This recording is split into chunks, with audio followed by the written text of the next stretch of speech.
코로나 이야기를 하면 참 이젠 좀 지겹죠.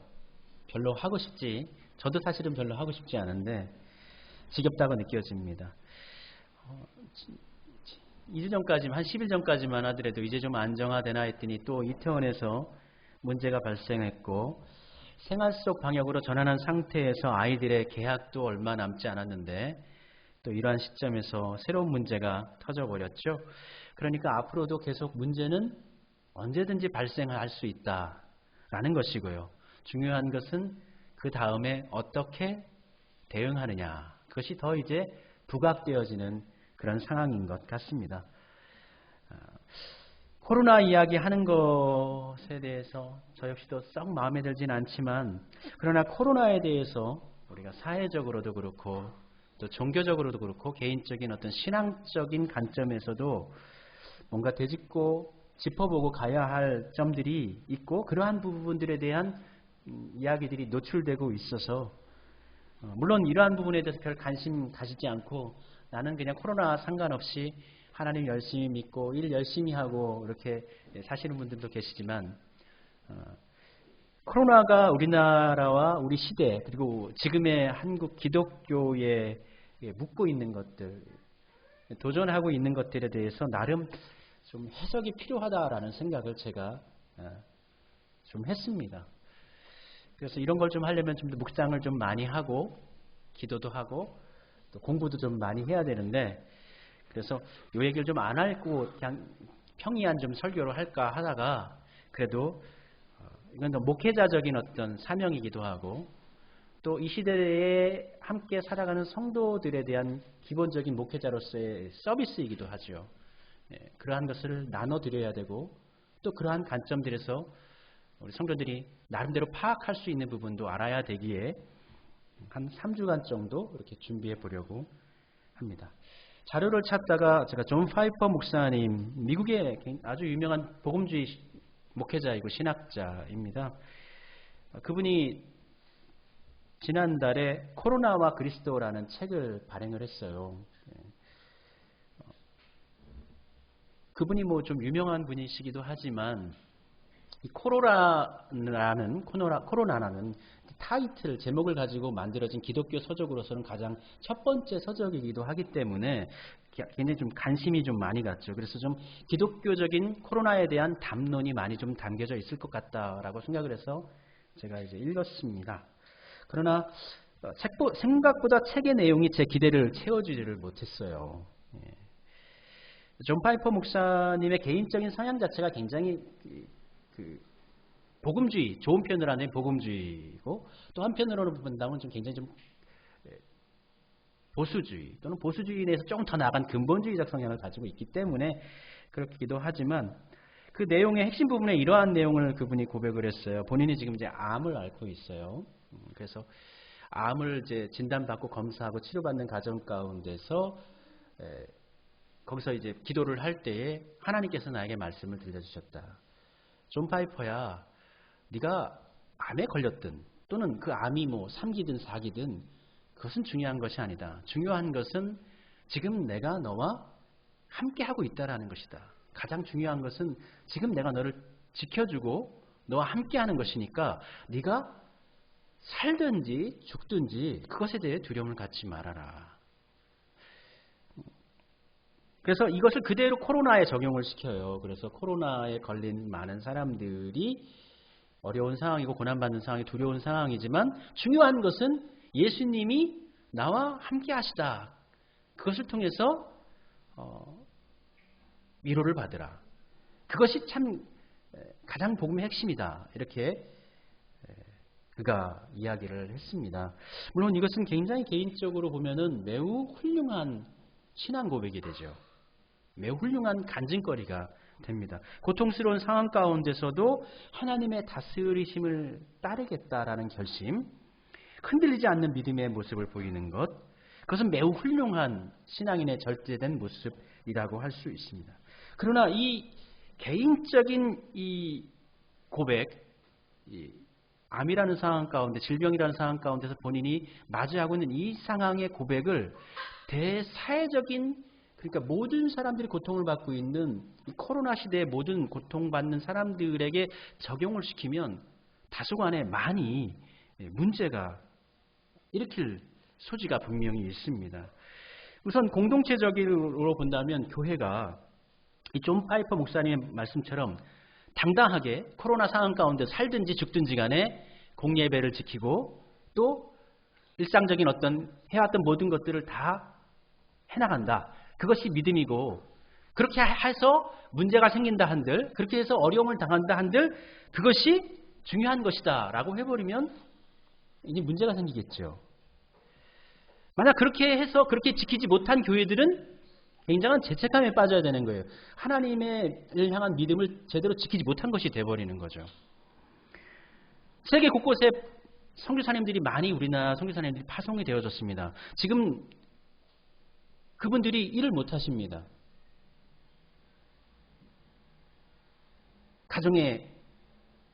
가택에 머무시거나 아니면 국내에 다시 돌아오시는 분들이 많아요. 왜냐하면 만날 수가 없잖아. 일을 할 수가 없잖아요.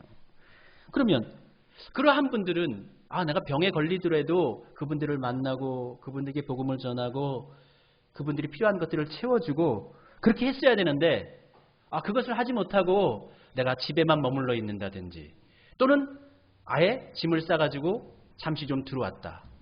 그러면 나는 그러면 살든지 죽든지 주의 복음을 위해 일하지 못한 사람인가?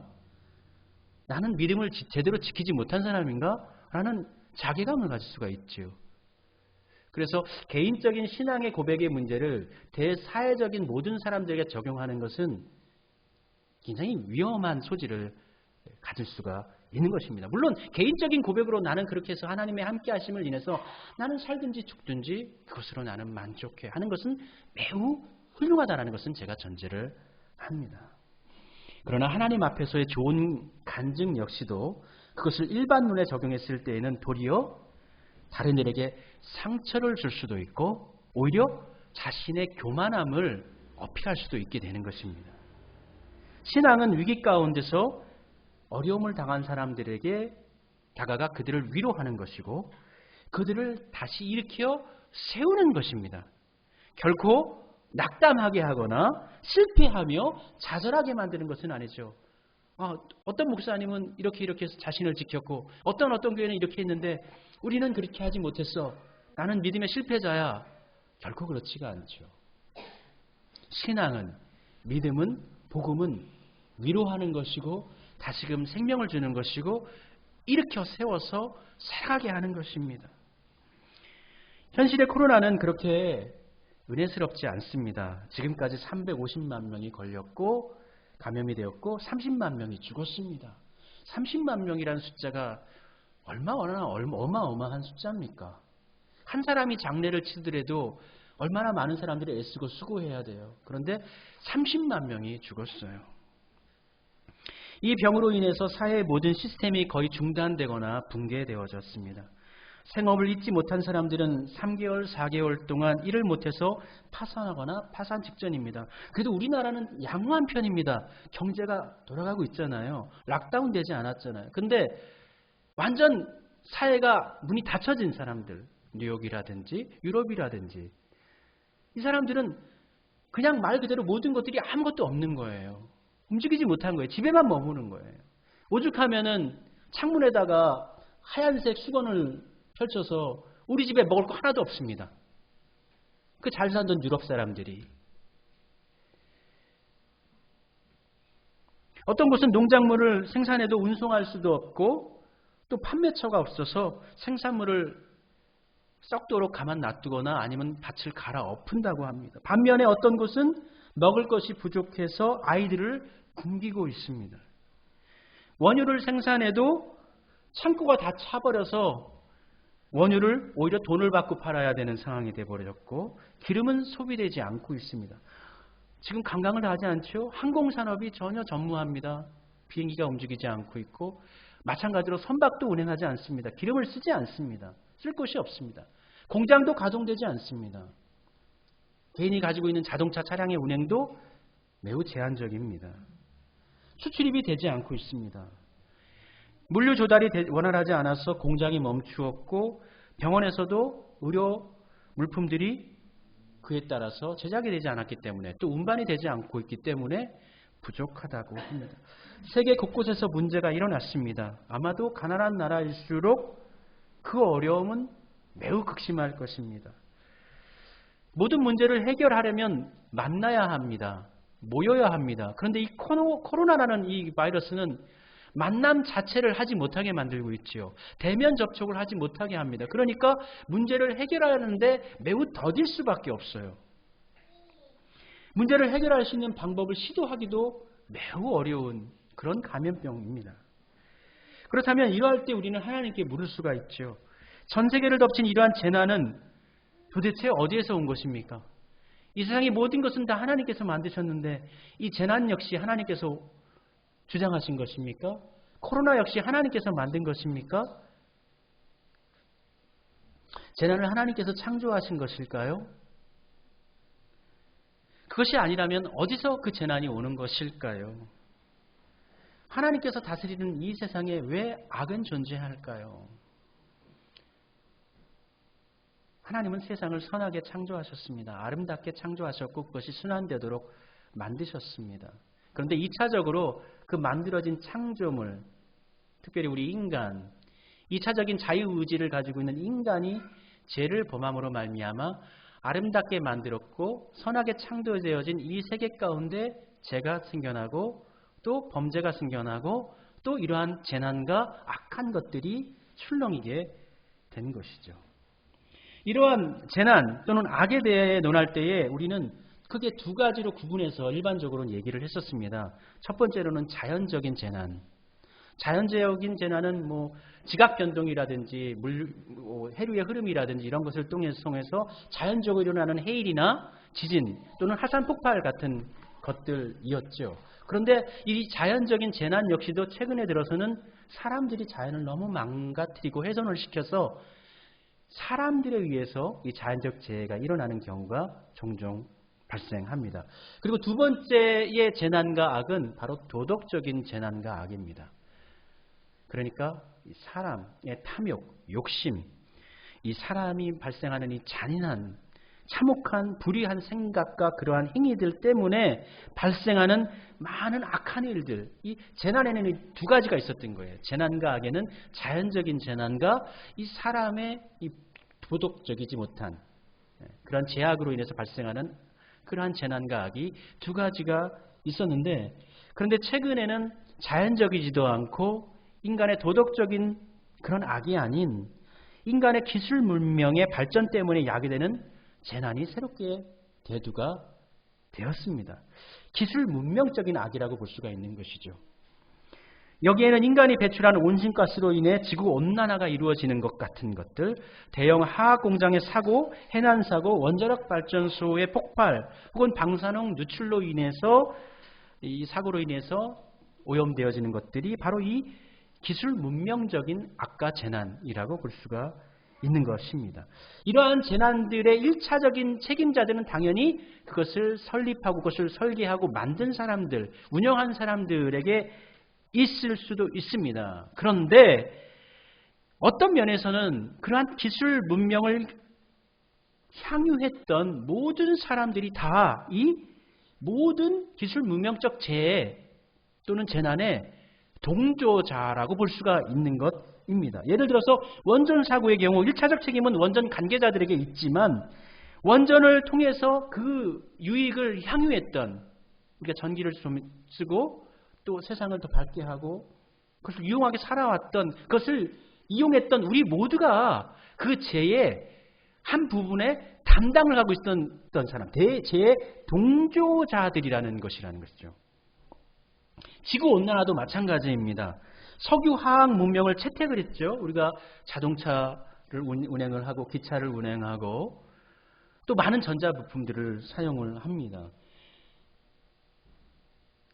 아마존과 아프리카의 어떤 그 자연의 푸르름을 훼손해서 그것들로 목재를 사용하고 또 그것을 인해서 또 개발을 통해서 훼손시킴을 통해서 지구온난화가 이루어졌을 때 그것을 개발했던 업자들뿐만 아니라 그것을 유통시켰던 사업자들뿐만 아니라 그것의 유익을 나누어서 살았던 우리들 역시도 죄의 범죄의 동참자가 될 수 있다라는 것입니다. 그러니까 제가 왜 이런 말씀을 드리냐면 코로나를 바라보면서 코로나는 나와 상관없는 질병, 누군가가 일으킨 질병, 누군가가 만든 질병, 나하고 상관없어. 그것을 일으킨 사람이 제가 있는 것이고 나는 그것에 관계가 없는 사람이야 라고 생각할 수가 있는데 사실 이 코로나라는 것이 왜 발생했는가 라는 것을 얘기할 때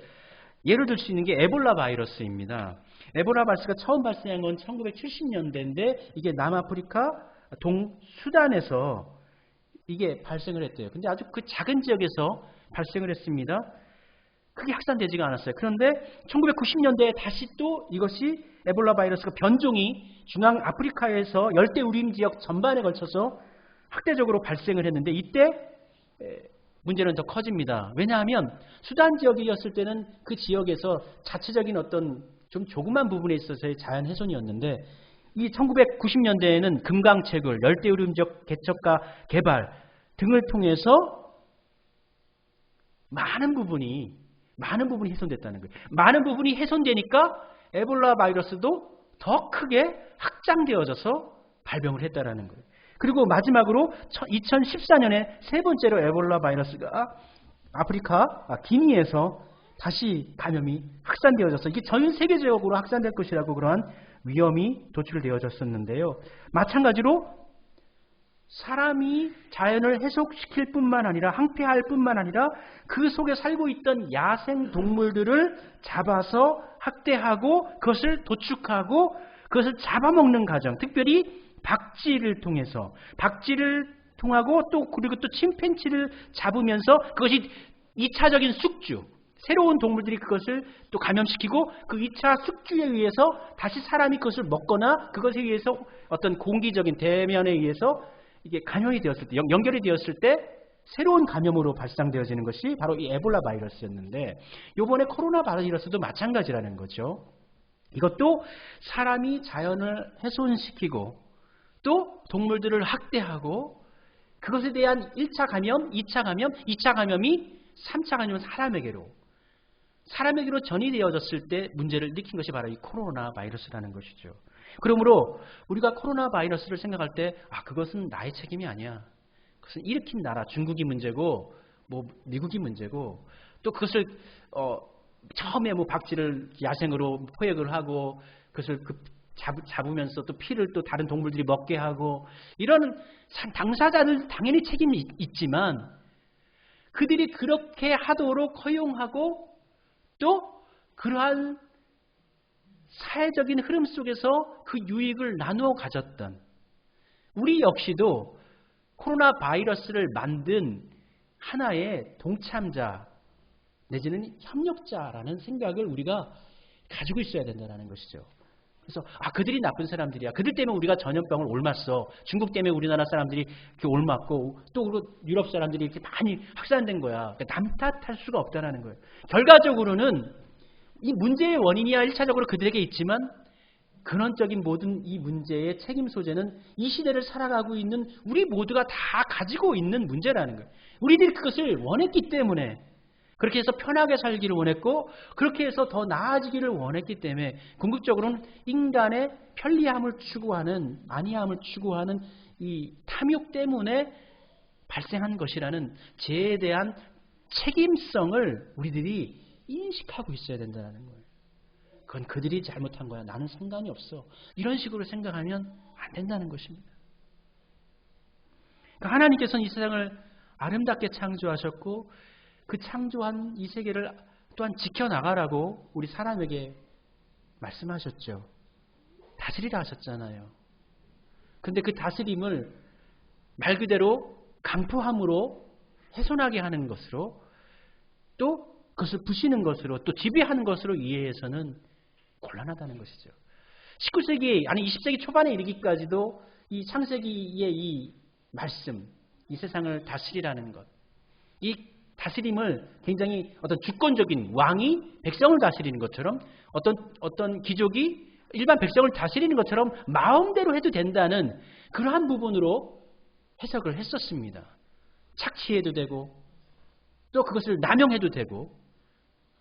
그러나 하나님께서 원하시는 것은 이 하나님께서 아름다운 이 세상을 창조하셨을 때 이 아름다운 세상을 아름답게 유지하도록 지키라는 의미라는 것이지, 그것을 마음대로 우리가 훼손해도 된다, 부셔도 된다라는 것은 아니라는 것입니다.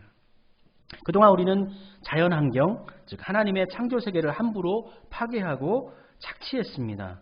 우리는 이러한 관점에 대해서도 회개해야 합니다. 이 시대를 살아가고 있는 그리스도인으로서 그러한 부분은 나와 동떨어진 부분이야. 나는 자연을 훼손한 적이 없어. 그 책임의식 속에서 회피하거나 도망가시면 안 된다는 거예요.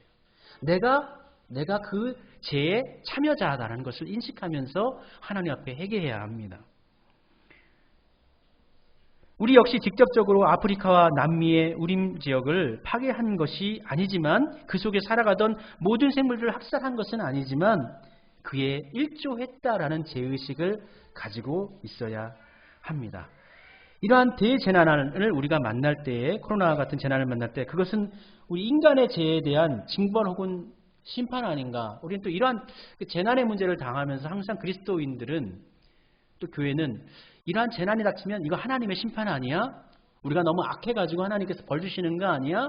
또는 그렇게 벌을 받은 당사자들에 대해서 그들이 벌을 받을 만하기 때문에 이렇게 벌을 받은 거야. 예전에 좀 거북스럽지만 예를 든다면, 주일날 어느 동남아의 어디를 갔는데, 뭐 신혼여행 갔든 어떤 여행을 갔는데, 그들이 그리스도인이었는데도 예배드리지 않고 거기서 바닷가에서 놀다가 해를 만나서 죽었다. 이것은 굉장히 극단적이죠. 그러한 성경 해석은 매우 위험합니다.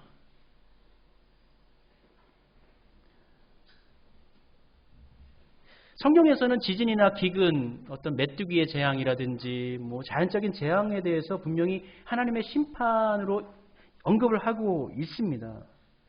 많이 그렇게 합니다. 사실 종교인들이 많이 그렇게 해석을 많이 했었죠. 그런데 이제 오늘 본문으로 좀 들어갈게요. 오늘 본문 말씀 보면 이 재난당한 두 종류의 사람들이 나오죠. 이 재난당한 두 종류의 사람들에 대해서 예수님께서 언급하시는데, 그들이 죄가 있어서 그렇게 된 거야. 그들이 심판받을 만하기 때문에 그들이 그렇게 심판을 당한 거야. 예수님께서 그렇게 말씀하실까요? 예수님께서 그렇게 말씀하시지 않습니다. 말씀을 읽어드릴게요. 그때 마침 두어 사람이 와서 빌라도가 어떤 갈릴리 사람들의 피를 그들의 제물에 섞은 일로 예수께 아뢰되, 대답하여 이르시되, 너희는 이 갈릴리 사람들이 이같이 해 받음으로 다른 모든 갈릴리 사람보다 죄가 더 있는 줄 아느냐? 너희에게 이르노니 아니라. 너희도 만일 회개하지 아니하면 다 이와 같이 망하리라. 또 실로암에서 망대가 무너져 치어 죽은 18사람이 예루살렘에 거한 다른 모든 사람보다 죄가 더 있는 줄 아느냐? 너희에게 이르노니 아니라. 너희도 만일 회개하지 아니하면 다 이와 같이 망할이라. 그러니까 갈릴리 사람들이 하나님께 예배드리는 날, 제사드리는 날, 그날 성전 구역에서 빌라도가 군사들을 풀어가지고 아마 뭐 이제 쿠데타나 반란을 모욕한다는 모의하는 사람들로 착각을 했는지, 아니면 어떤지 모르겠지만 그 성전 구역에 있는 제사드리러 온, 예배드리러 온 사람들을 잡아들여가지고 그 사람들을 도륙했다라는 거예요. 살해했다라는 거예요. 그 얘기를 하면서, 이 얘기를 전한 사람들은 빌라도가 그와 같이 악합니다, 이렇게 얘기를 했던, 어필한 거였죠. 그런데 예수님께서 그 얘기를 듣고 난 다음에 그 사람들을 그렇게 성전에서 예배드리다가 갑자기 잡혀가지고 죽임을 당했는데, 그 사람들은 뭡니까? 그 사람들은 뭔가 죄가 있는 건가요? 이렇게 묻기를 원했던 거죠. 이 사람들은 그걸 원했던 거예요. 그런데 예수님께서 그 사람들에 대해서 초점을 맞추지 않아요. 죽임당한 사람들한테 초점을 맞추지 않고요. 그 사람들이 그렇게 죽임을 당한 것이 문제가 아니라, 너희들도, 그 사람들이 뭐 어떤 제약이 있어서 그렇게 된 거 아니야. 특별한 악한 것이 있어서 그런 거 아니야. 그러나 너희들이 지금 회개하지 않으면 너희들도 그와 같이 망할 수 있어. 그렇게 이야기합니다. 그리고 예수님께 두 번째 언급을 하는데, 실로암 망대에서, 망대가 무너져가지고 그 밑에 깔려서 죽은 18사람에 대해서 이야기를 합니다. 이 망대가 왜 무너졌을까요? 기록상에 보면은 지진이 났다든지 큰 땅이 흔들려가지고 무너진 그 자연적인 재해는 아니에요. 그렇죠? 그리고 또 이게 뭐 누가 어떤 기기를 잘못 만져가지고 이게 무너졌다든지 그런 건 아닌 것 같은데, 이게 망대가 무너졌다라는 것은 아마 건축 과정 가운데 성실한 시공이 이루어지지 않아서 불량한 시공이 된 거죠. 제대로 만들지 않은 거예요.